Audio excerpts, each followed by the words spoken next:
Baku geceleri soyuqdur bu vaxt.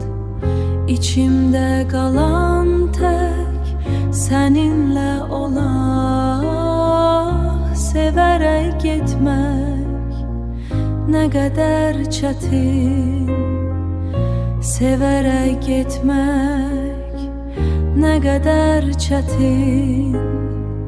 Yoxdur bu dərdin heç bir həlli, heç bir bəxt.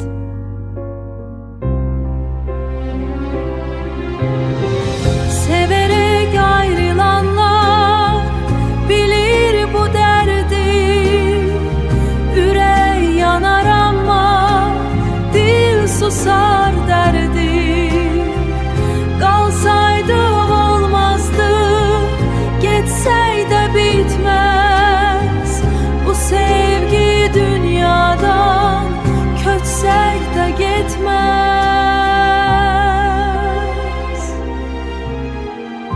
Əllərin hələ də əlimdə kimi, gözlərin hələ də yolumda kimi.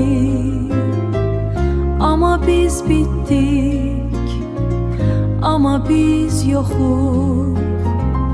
İki yaz bitdik, amma biz yoxuq.